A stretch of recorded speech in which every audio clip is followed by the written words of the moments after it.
বৌদি, তোমার একটা প্রশ্ন করবো, যদি উত্তর দিতে পারো তাহলে 5,000 টাকা দেবো। 5,000 টাকা? হ্যাঁ, কও কও কও। কবে কবে কদিনই 3 জনে ধরে, 1 জনে করে, ফেনা না ওঠা পর্যন্ত ছাড়ে না। কি ছি ছি, সবাই এখান থেকে কি বাজে সব প্রশ্ন। আরে ভালো প্রশ্ন বললাম তো। আমি পারবো না তোমার বাজে প্রশ্ন। 5,000 টাকা বলো বলো বলো। আমি পারবো না। পারলে না তো উনান ভাত রান্না করে 5,000 টাকা জলে গেলে যাও। কি বলছো? কই গো, জানো মায়ের সাথে আর বৌদির সাথে না আবার ঝগড়া হচ্ছে। আরে আচ্ছা, ঝামেলা তো এর একটাই সমাধান, তোর মা যদি মরতো তাহলে সব মিটে যেত। কি বললে তুমি? এই না, মানে বলতে চাইছে তোর মা যদি মানিয়ে নিত তাহলেই সব মিটে যেত।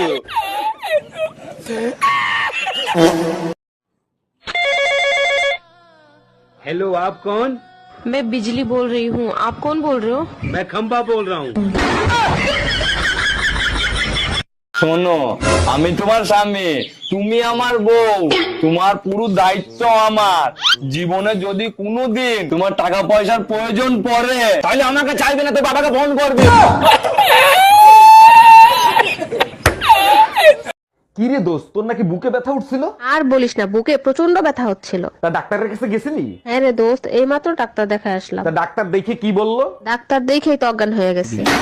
শোনো, আমি তোমার স্বামী, তুমি আমার বউ, তোমার পুরো দায়িত্ব আমার। জীবনে যদি কোনোদিন তোমার টাকা পয়সার প্রয়োজন পড়ে তাহলে আমাকে চাইবে না, তো বাবাকে ফোন করবে।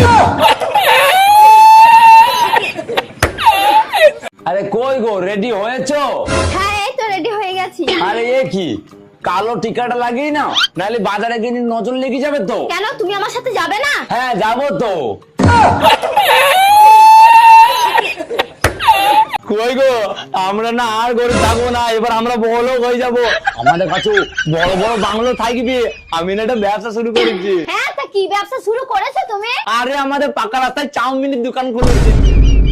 কি হলো, মুখটা কথা আলুর মতন করছো কেন? আরে ওই চাউমিনের দোকান করে কে বড়লোক হয়েছে? ওই কথা বলনি, আমার বন্ধু ফুচকা বিক্রি করে দুখানা বাংলো কিনে ফেললো 2 মাসের মধ্যে। আরে আমি বলতে চাইছি ব্যবসা এমন শুরু করো যেন ভিআইপি ভাব লাগে, যেমন গাড়ির শোরুম।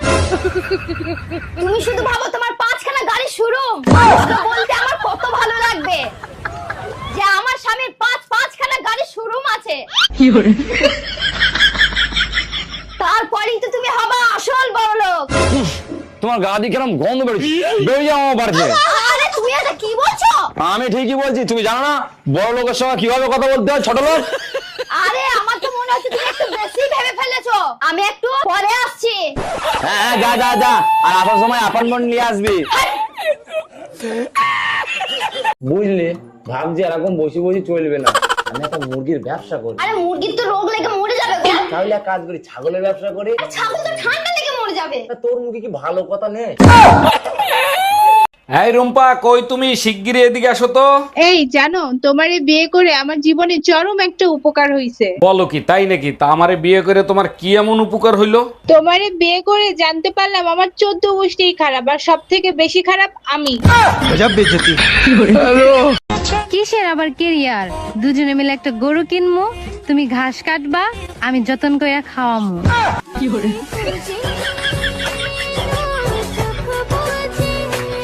এর আগে 3টা বিয়ে করছো, তারপর আমারে বিয়ে করছো, তারপরও নিজের নির্দোষ দাবি করো। না, আমি নির্দোষ দাবি করতেছি না। আমি যখন জানি, আমি কেন নিজেকে নির্দোষ দাবি করব? আমি দোষী। তাইলে কেন আমারে বিয়ে করছিলা? তখন আমার আবেগে কাজ করছে, বিবেক কাজ করে নাই। हम इसका पति है, हमको सिर्फ फांसी का सजा चाहिए। বলো, তোমার শাশুড়ি তোমার মা হয়? আমার শাশুড়ি আমার মা হয়। এবার বলো, তোমার দেওর তোমার ভাই হয়? আমার দেওর আমার ভাই হয়। এবার বলো, তোমার ননদ তোমার বোন হয়? আমার সাথে সম্পর্কের খেলা কেন খেলছিস? শাশুড়িকে মা বলতে বলেছিস, বলেছি। দেওরকে ভাই বলতে বলেছিস, বলেছি। ননদকে বোন মানতে পারবো না, বুঝেছিস? ঠিক আছে।